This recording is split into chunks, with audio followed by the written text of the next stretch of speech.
Hello दोस्तों, मैं राहुल सिंह आपका बहुत बहुत स्वागत करता हूं एक बार फिर से हमारे YouTube platform the Bihari's academy पर। दोस्तों, ये जो समय चल रहा है बहुत ही खुशी और बहुत ही उल्लास और बहुत ही सकारात्मक ऊर्जा वाला समय चल रहा है, क्योंकि हमारे बिहार में छठ, बिहार यूपी झारखंड जितने भी हमारे भोजपुरी बेल्ट है, और अभी तो इसका छठ का पूरा विश्व में क्या हो गया है, प्रसार हो गया है, प्रचार हो गया है, और बहुत ही अच्छी बात है। क्योंकि बोला जाता है कि उगते सूर्य का पूरा पूजा तो पूरी दुनिया चल करती है, उनको नमस्कार करती है, सूर्य को नमस्कार करती है, सुबह उठ के बहुत सकारात्मक ऊर्जा मिलता है उससे। लेकिन एकमात्र और एकमात्र त्योहार है छठ, जहाँ पे कि डूबते हुए सूर्य का क्या किया जाता है, पूजा किया जाता है, उनको अर्घ दिया जाता है, उनको नमस्कार किया जाता है, क्योंकि फिर वो क्या है, सकारात्मक ऊर्जा लेकर और सुबह में आए।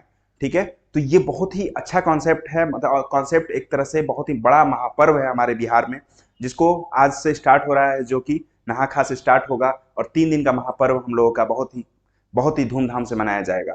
तो इस सकारात्मक ऊर्जा को हम लोग और सकारात्मक बनाते हैं द बिहारीज एकेडमी के साथ, और अपनी पढ़ाई को भी धीरे धीरे कंटिन्यू रखते हैं, क्योंकि बोर्ड्स के एग्जाम आने वाले हैं और भी अदर्स एग्जाम आने वाले हैं। तो उनका हम लोग 3 दिन या 4 दिन अगर गैप कर देंगे तो फिर हमको रिदम में आने में 1 हफ्ते लग जाएगा, तो 10 दिन का पूरा गैप हो जाएगा। तो इससे हम लोग क्या करेंगे कि इस चीज़ को, इस समय का हम लोग फायदा उठाएंगे, और आदित्य बाबा के साथ, मतलब भगवान सूर्य के साथ हम लोग इस चीज़ को सकारात्मक रूप में लेकर चलेंगे, और 3 से 4 दिनों में हम लोग ज़्यादा से ज़्यादा हम लोग चाहेंगे कि व्याकरण और सारी चीज़ें थोड़ा सा और आगे बढ़े। उसी में समय निकालना है अपनी पूजा के लिए भी, और लोगों की हेल्प भी करनी है, क्योंकि यहाँ पे ये आदमी बोलता है कि पुण्य कमा लेना, ये जो भी, लेकिन जो शांति मिलती है, जो खुशी मिलती है लोगों की, मतलब इस पूजा में, अगर आपके यहाँ नहीं भी हो रहा है, जैसे मेरे यहाँ नहीं हो रहा है, लेकिन मैं कोशिश करूंगा कि कुछ लोगों की हेल्प कर दूं।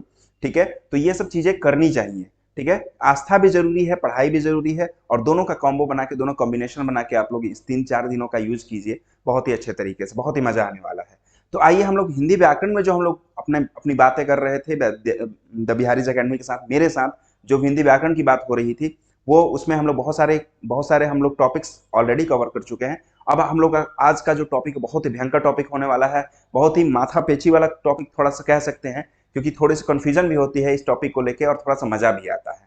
ठीक है, तो आज जो टॉपिक है वो अपना कारक है, सामने आपके बोर्ड पे दिख रहा होगा, जिसको इंग्लिश में मैंने लिख दिया है केश। ठीक है, अब देखते हैं कि जो कारक है उसे, वो तो पहले परिभाषा हम लोग जान ही लेंगे, उसके साथ साथ जो उसके चिन्ह जो यूज हो रहे हैं, जो 8 चिन्ह हैं हम लोग जानते हैं, कर्ता ने कर्म को करण से संप्रदान के लिए, ये सब चीजें जो हैं ये कैसे यूज होती हैं। और जब हम लोग वाक्य में जब कोई भी चीज पढ़ते हैं, तो इन लोगों का, इनका तो यूज होना ही होना है, चिन्ह का यूज होना, बिना चिन्ह के तो हम लोग कुछ बोल ही नहीं सकते हैं। अभी मैं जो बोल रहा हूँ आप सुन रहे हो, चाहे मतलब आप भी जो बोलते हो, वो सब क्या है, चिन्ह का ही कमाल है। अगर चिन्ह नहीं रहा तो खोखला हो जाएगा। तो सेंटेंस में सब कुछ का, वाक्य में जो है सब कुछ का उतना ही योगदान होता है, हर एक चीज का। ग्रामर इसीलिए तो पढ़ते हैं। ग्रामर मैंने बताया था जब से पहले ही क्लास में, कि आप ग्रामर नहीं पढ़ोगे तो शुद्ध शुद्ध बोलना, पढ़ना और लिखना नहीं जान सकते हो। तो इस चीज को हम लोग और आगे बढ़ाते हैं, और कारक आज सीख लेंगे, तो चीजें समझ में आ जाएंगी कौन कौन से चिन्ह क्यों यूज होते हैं, और उस चिन्ह को कहते क्या। आज इस क्लास में यही बात होगी। अब आते हैं हम लोग अपने लेक्चर पे, और कारक को पढ़ते हैं। एक रिक्वेस्ट और होगी आप लोगों से कि जब आप पढ़ते हो तो आप शेयर कर दीजिए, शेयर कीजिए। अगर आपको समझ में आता है तो आप उसको शेयर कीजिए, ताकि आगे वाले बच्चों को भी क्या हो जाए, लाभ हो जाए। मैं बार बार बोलता हूं कि ये विद्या माता है, और इनको जितना बांटिएगा सकारात्मक रूप में, उतना ही आपके पास वो आएंगी, क्योंकि आपका कोई ज्ञान नहीं लेने वाला है, अंदर घुस के कोई दिमाग से नहीं निकालने वाला है। लेकिन और दूसरे को फायदा हो जाए तो वो आपके लिए क्या करेगा, दुआ ही करेगा, है ना, कि भाई तुमने अच्छा प्लेटफॉर्म बताया। तब द बिहारीज एकेडमी आपके लिए पूरी तरह से समर्पित है, और जो भी वीडियोस हैं आपके लिए बहुत ही ज्यादा ऊर्जावान, बहुत ही अच्छे से मेहनत करके हम लोग ले आते हैं, अपने से पूरी मेहनत करते हैं। अब बाकी आप लोग के ऊपर है कि आप लोग इसका रिस्पॉन्स कैसे देते हैं, और इसको कितना आगे बढ़ाते हैं। आइए शुरू करते हैं। कारक, और कारक में उसके चिन्हों को समझने की कोशिश करते हैं। कारक कहते किसे हैं, सबसे पहले ये जान लेते हैं, परिभाषा उसकी जान लेते हैं, किसी भी चीज की परिभाषा जानना जरूरी है। कारक मतलब होता है किसी भी चीज पे इफेक्ट। जब हम लोग साइंस पढ़ते हैं, ज्योग्राफी पढ़ते हैं, चाहे जो भी पढ़ते हैं, ठीक है ना, कि ताप पर प्रभावित करने वाला कारक, या वायु पर, मतलब कि तापमान पर किस तरह कौन कौन से कारक प्रभावित करते हैं, या किसी भी चीज पर कौन सा कारक। तो कारक का मतलब ही होता है कि किसी चीज पर क्या करना, प्रभाव डालना। ठीक है, तो कारक इसी तरह से हिंदी व्याकरण में भी है कि उसका जो प्रभाव है वाक्य पर क्या करता है, पूरी तरह से पड़ता है। तो भाई कारक किसे कहते हैं, कि संज्ञा या सर्वनाम का क्या होता है, वाक्य में या तो संज्ञा रहता है या उसके जगह पे सर्वनाम रहता है। संज्ञा की जगह पे जो यूज होता है वो सर्वनाम कहते हैं, और संज्ञा के बारे में हम लोग को बताने की जरूरत नहीं है, संज्ञा की परिभाषा को बचपन से हम लोग रखते हैं। किसी भी स्थान, वस्तु, व्यक्ति, विशेष व्यक्ति के नाम को क्या कहते हैं हम लोग? संज्ञा कहते हैं। ठीक है, तो भाई संज्ञा या सर्वनाम के साथ जो अन्य पद जुड़े हुए हैं, ठीक है ना, और उनके साथ जो संबंध होता है, खासकर विशेषता क्रिया के साथ जो संज्ञा या सर्वनाम का जो संबंध होता है, उसी को कौन बताता है? कारक बताता है।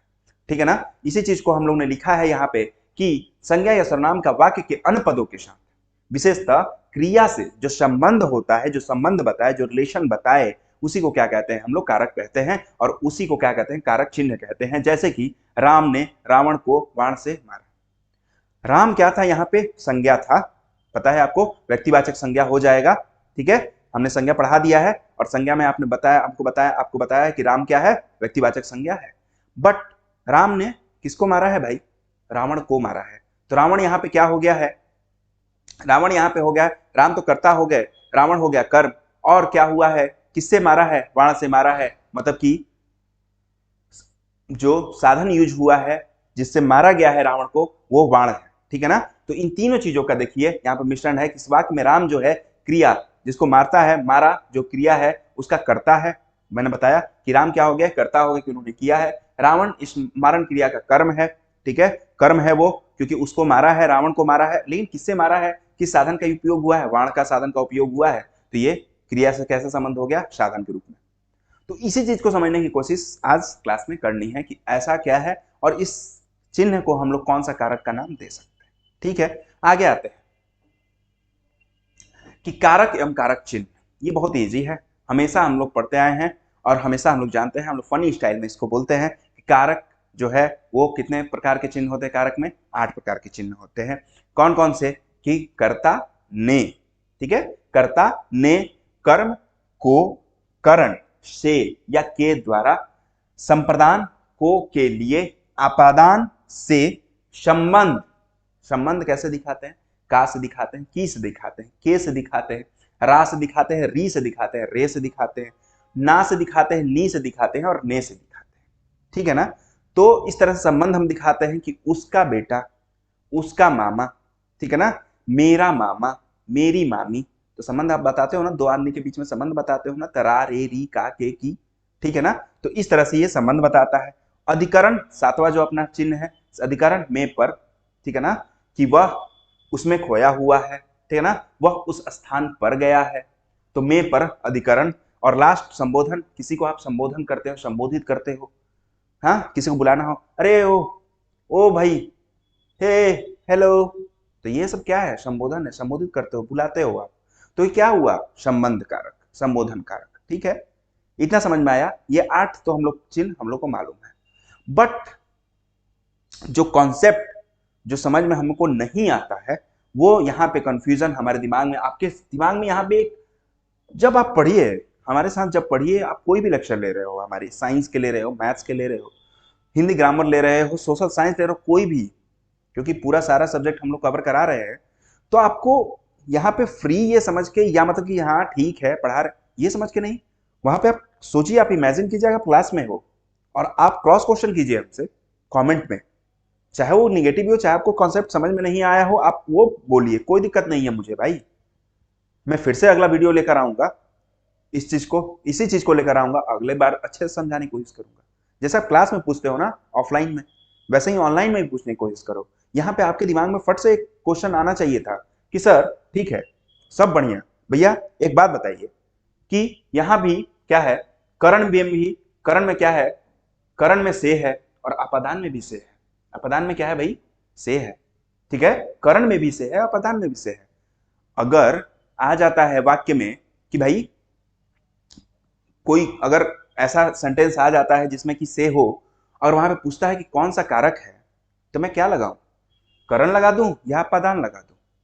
है ना, दूसरा क्वेश्चन आपके सामने आना चाहिए था, आपके दिमाग में आना चाहिए था, ठीक है, कि कर्म में भी को है भैया, ठीक है ना, कर्म में भी को है और संप्रदान में भी को है, जाएं तो जाएं कहां?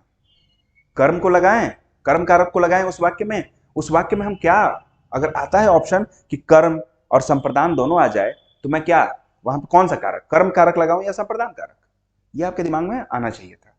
ये आप क्वेश्चन कीजिए हमसे, ठीक है ना, ये हम उम्मीद रखते हैं आपसे कि आप जब पढ़ते हो, ठीक है ना, तो आप जेन्युइन व्यूअर हो और इस चीज को समझने की कोशिश कर रहे हो तो आप इस अपने आप से क्वेश्चन कीजिए और हमसे क्वेश्चन कीजिए कमेंट बॉक्स में कि अगली वीडियो लेके आइए, आप इस चीज को और समझाने की कोशिश कीजिए।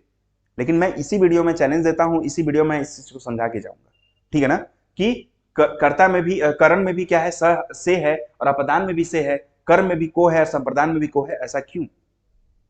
ठीक है ना। सबसे पहले हम लोग आ जाते हैं कि कर्म, सबसे पहले आ जाते हैं कि कर्म, कर्म में को है और संप्रदान में को है, तो कहां पे कैसे होगा, इस चीज को मैं समझाने की कोशिश अगले स्लाइड में करता हूं। मैं आपको ऐसे ही समझा देता हूं, स्लाइड में जाने की जरूरत ही नहीं। जब ऐसा सेंटेंस आपके सामने हो ना दोस्त, जब ऐसा सेंटेंस हो, जब ऐसा वाक्य हो आपके सामने जहां पे कि कर्ता जो कर्म कर रहा है ना, ठीक है ना, उसका इफेक्ट कर्म पे क्या हो, डायरेक्ट पड़ रहा हो, प्रत्यक्ष रूप से पड़ रहा हो। जैसे कि मैंने एग्जांपल दिया कि राम ने रावण को, है ना, बाण से मारा। राम ने रावण को बाण से मारा। राम ने कर्ता, और किसको मारा है, रावण को मारा है, बाण से मारा है। बाण का इफेक्ट किस पे है, रावण पे है, डायरेक्ट लगा छाती पे, छाती पे लगा डायरेक्ट, प्रत्यक्ष रूप से वो घायल हो गया बेचारा, ठीक है ना। आपने किसी को मुक्के से मारा, लात से मारा, ठीक है ना, आपने किसी को लात से मारा या मुक्के से मारा, आपने अपने दोस्त को लात से मारा या मुक्के से मारा, समझ लीजिए। तो भाई दोस्त पे पड़ा ना मुक्के का प्रहार, डायरेक्ट प्रत्यक्ष रूप से क्या हुआ, इफेक्ट पड़ा ना, प्रभाव पड़ा ना, तो इसको क्या कहते हैं हम लोग, कर्म कारक। क्या कहेंगे, कर्म कारक। कर्ता ने कर्म को प्रत्यक्ष रूप से पड़ गया, लेकिन यहां पे हमारे सवाल था कि कर्ता ने कर्म को, ठीक है ना, और करण से संप्रदान को के लिए, संप्रदान में भी को है, तो यहां पर संप्रदान क्यों नहीं कहेंगे सर, भैया क्यों नहीं बताएंगे? क्योंकि दोस्त जब वाक्य से ये प्रभाव, ये प्रत्यक्ष प्रभाव का ये पहचान न हो, और आपको सिर्फ और सिर्फ संप्रदान में एक शब्द याद रखना है, दान। क्या याद रखना है, दान।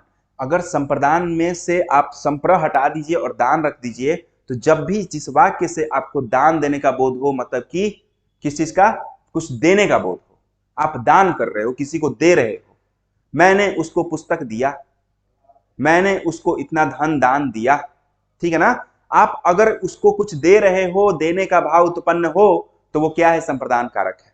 समझ में आया? फिर से मैं एक बार बता दूं, मैं बार बार इसलिए बता रहा हूं कि आपके दिमाग में घुस जाए, मुझे समझने की जरूरत नहीं है, आपको समझने की जरूरत है, इसलिए मैं बार बार बता रहा हूं कि जब भी किसी क्रिया से, या मतलब जिस वाक्य में कर्ता द्वारा जो कर्म किया जा रहा है, उसका कर्म पर क्या हो, इफेक्ट प्रत्यक्ष रूप से हो। जैसे किसी ने किसी को चाकू से मारा, किसी ने किसी को चाकू से मारा, तो भाई चाकू से किसको मारा है किसी ने, तो भाई मैंने ही, समझ लो कि मैंने ही किसी को क्या किया, चाकू से मार दिया।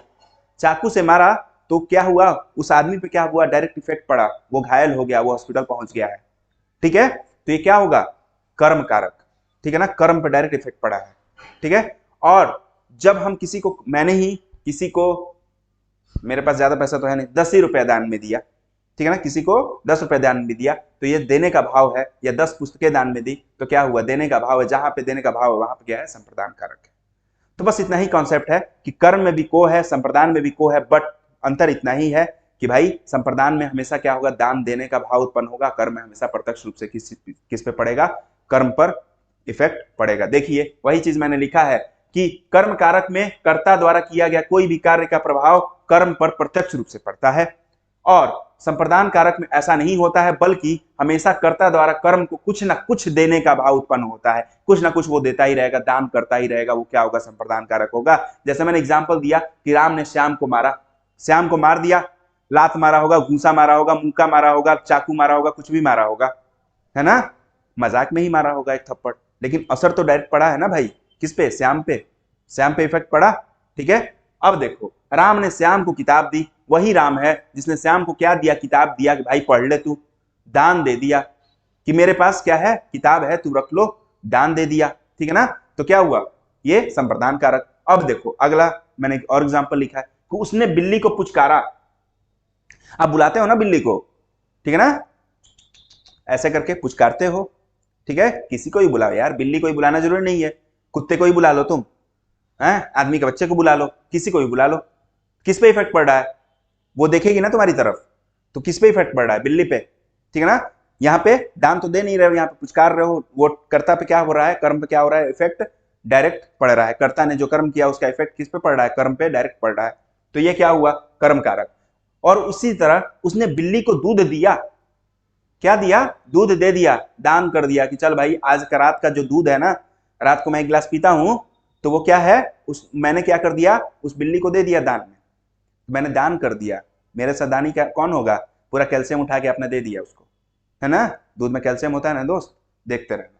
तो ये क्या है कि दान देने का भाव जहां पे होगा वो संप्रदान कारक होगा, जहां पे डायरेक्ट इफेक्ट पड़ेगा वो क्या होगा, कर्म कारक। मुझे उम्मीद है कि इस चीज से आपको आप समझ में आ गया होगा। अब आगे बढ़ते हैं, दूसरा जो अपना जो सबसे बड़ा हेजिटेशन होता है कारक में कि करण और आपादान में अंतर क्या होगा, क्योंकि करण में भी क्या है, से है, और अपादान में भी क्या है, से है।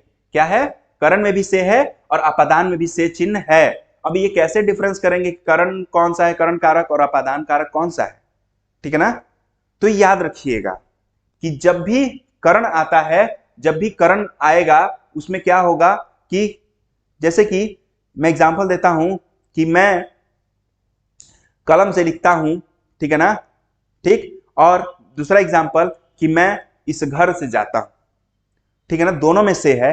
बट क्या है कि कलम से लिखता हूं तो इसका उपयोग कर रहा हूं, मैं कलम से लिख रहा हूं कुछ ना कुछ, ठीक है, यहां पे अलगाव का बोध नहीं हो रहा, वहां पे साधन के रूप में मैंने क्या किया है, करण का यूज किया है। लेकिन जैसे ही आप बोलते हो कि मैं इस घर से जाता हूं, तो आप क्या हो गए, घर से अलग हो गए, घर से कहीं दूर आप जा रहे हो, बाहर जा रहे हो। तो जहां पे अलगाव का बोध हो वहां पे क्या हो जाएगा, आपादान।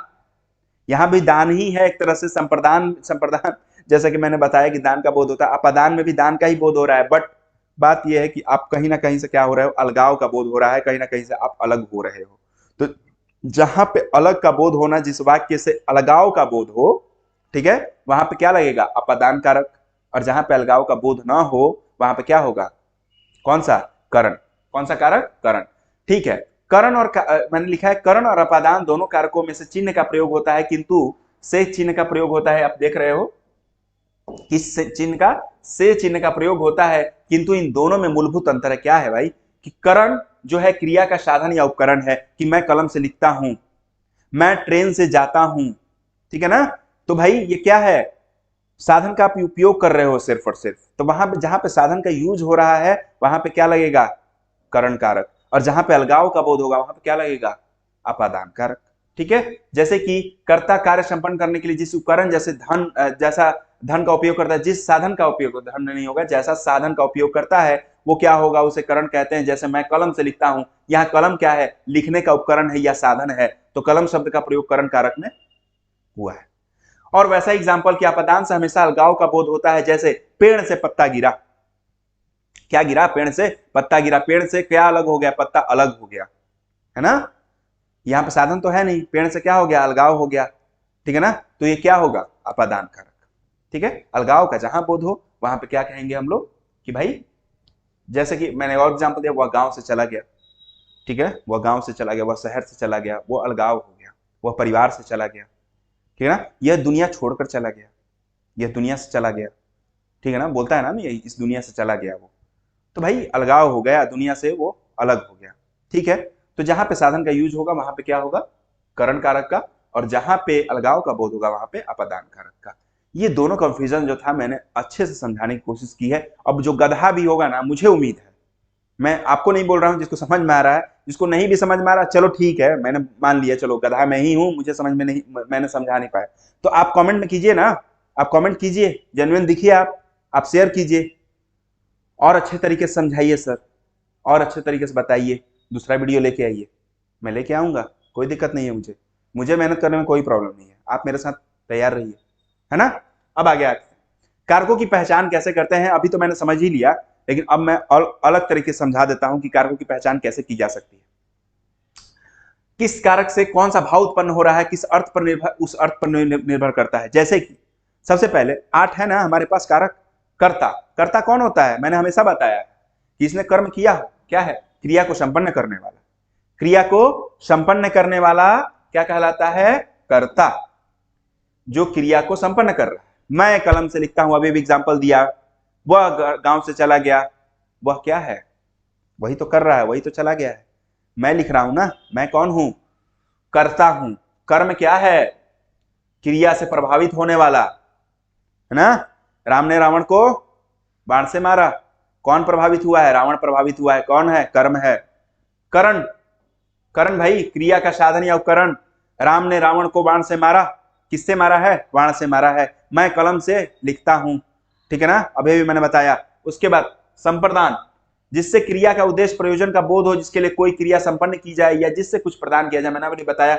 दान याद रखिए ना भाई, प्रदान, दान, दान, दान याद रखिए, संप्रदान कारक इजी हो जाएगा। दान का बोध हो जिस वाक्य से, जिस चीज से किसी को कुछ देने का बोध उत्पन्न हो, कुछ भाव उत्पन्न हो, कुछ अर्थ उत्पन्न हो, उसे क्या कहते हैं? संप्रदान। अपादान, जहां अलगाव हो वहां अपदान होता है। अलगाव से अलावे कारण, तुलना, भिन्नता, आरंभ, सीखने आदि का बोधक है। जैसे कि वह, क्या है कि वह गांव से चला गया, ठीक है, या मतलब दो लोगों के बीच में तुलना होती है, तो यहां क्या है? अपदान कारक है। अब देखते हैं संबंध। संबंध तो हम लोग को पता ही है, संबंध बनाइए दो लोगों के बीच में जहां दो पदों का पारस्परिक संबंध हो जाए। जैसे कि संबंध में आप एग्जाम्पल दे सकते हो कि संबंध में क्या होता है? संबंध में कौन से चिन्ह होते हैं? संबंध में होते हैं आपको का, के, की, रहा। वही बताया कि वह उसका बेटा है, वह उसकी मामी है, वह मेरा मामा है। तो का, के, की संबंध बन रहा है मामा और भगिना के बीच में, तो यह हो गया संबंध। अधिकरण में पर मैंने बताया जो क्रिया के आधार, स्थान, समय, अवसर आदि का बोध कराता है। वह उस समय में वहां जाता है, वह उस जगह पर जाता है, तो में पर अधिकरण। संबोधन मैंने ऑलरेडी बता दिया है, किसी को पुकार कर संबोधित किया जाए, ए भाई, अरे ओ भाई, जो भी चीज है, ठीक है ना, ओ भैया बोलते हो ना, ओ भैया, ठीक है, तो ये क्या हो गया? संबोधन। ठीक, अब देखो इसी चीज को जो जिससे जो भाव उत्पन्न हो रहा है वही वो कारक है।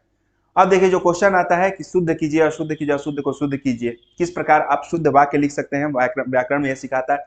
तो भाई कारक से भी बहुत ही बड़ा आपकी शुद्धता में, आपको जो आप सेंटेंस लिखते हो उसमें बहुत ज्यादा हेल्प मिलेगा। जैसे कि एग्जाम्पल मैं देता हूं, अशुद्ध वाक्य कुछ देख लिखा है मैंने, जैसे कि बोलता है तेरे को कहाँ जाना है, दिल्ली वाले बोलते हैं, वो समझते हैं कि बहुत ज्यादा एडवांस हिंदी बोल रहे हैं, लेकिन वो हिंदी शुद्ध नहीं है, ठीक है ना। जो हिंदी बोला जाता है तेरे को, मेरे को, ठीक है, ये शुद्ध नहीं है, बोलने दीजिए उनको। आप जो है ना, जो बिहार के लोग हैं, जो भोजपुरी बेल्ट के, चाहे मतलब जो भी लोग बिहार के हैं, चाहे यूपी, झारखंड, जो उत्तर भारत के हैं, ठीक है, वो ज्यादातर शुद्ध हिंदी बोलने की कोशिश करते हैं क्योंकि प्यार से बोलते हैं। तो जैसे कि तेरे को कहाँ जाना है, ठीक है, तो मैंने अगर थोड़ा सा मुझे उसको स्पष्ट शुद्ध बोलना हो तो तुझे कहाँ जाना है, तुम्हें कहाँ जाना है, ये भी बोल सकता हूं मैं, तुम्हें कहाँ जाना है या तुझे कहाँ जाना है, ठीक है, थोड़ा सा। उसके बाद वह घोड़े के ऊपर बैठा है, ये क्या होता है? घोड़े के ऊपर बैठा है, ये नहीं होता है, ये होता है कि वह घोड़े पर बैठा है। किसी को देखते हैं आप, बोलते हैं क्या, वह घोड़े के ऊपर बैठा है। अरे ऊपर नहीं बैठा है भाई, वो छत थोड़ी ना है, घोड़ा है, घोड़े पर बैठा है, ठीक है। शुद्ध क्या होगा? घोड़े पर बैठा है। ये देखिए कारक का यूज है कि किस प्रकार आप वाक्य को शुद्ध बनाते हैं, ठीक है। ये क्वेश्चन आता है 1 नंबर का कि भाई शुद्ध बनाइए, इस कारक को, चिन्ह कारक का यूज करते हो, कारक चिन्ह का यूज करते हुए इसको शुद्ध बनाइए। अब देखिए रोगी से दाल खाई गई, है ना, रोगी से क्या होता है? रोगी के द्वारा खाई जाएगी, है ना, रोगी के द्वारा खाई जाएगी, रोगी के द्वारा दाल खाई गई। अब मैं कलम के साथ लिखता हूं, ये कौन बोलता है? जो गधा होगा, जिसको नहीं आता है, जो कारक से क्या नहीं है, कारक से जो अनजान है, कारक का यूज करने नहीं आता, वही ऐसा बोलेगा कि वो मैं कलम के साथ लिखता हूं, मैं कलम से लिखता हूं, ये होना चाहिए ना सेंटेंस यहाँ पे। मुझे कहा गया था, है ना, मुझे नहीं कहा गया था, मुझसे कहा गया था। क्या कहा गया था भाई? जो भी कहा गया था, आप समझ लीजिए। बोलता है ना मैं, मुझे कहा गया था, मुझे ये काम नहीं, मुझसे ये काम करने को कहा गया था, ये एक शुद्ध होगा, ठीक है ना। अब अगला लिखते हैं अशुद्ध में कि लड़का मिठाई को रोता है। हाँ, बोलता है आदमी कि वह कलम को रोता है, वह खिलौने को रोता है, ऐसा कुछ नहीं है। किस लिए? वह लड़का मिठाई के लिए रोता है, उसके लिए रो रहा है ना, के लिए रो रहा है। इस किताब के अंदर बहुत कुछ है, इस किताब के अंदर थोड़ा ना बहुत कुछ है, इस किताब में बहुत कुछ है। क्या है? अधिकरण आ गया ना, में, इस किताब में बहुत कुछ है, अधिकरण कारक। अब अगला आते हैं, मैंने आज पटना जाना है। मैंने क्या होता है? मैंने आज पटना जाना है, मुझे आज पटना जाना है, ठीक है ना। तो इस तरह से जो है कारक संबंधी अशुद्धियां भी मैंने थोड़ी बहुत बताने की कोशिश की, और बाकी जो चीजें हैं आप लेक्चर को समझेंगे और चीजों को देखेंगे तो आपको आसानी से कारक यूज करने आ जाएगा। जो कंफ्यूजन था जहां पे मैंने बता दिया, कहां कहां पे करण और कहाँ पे?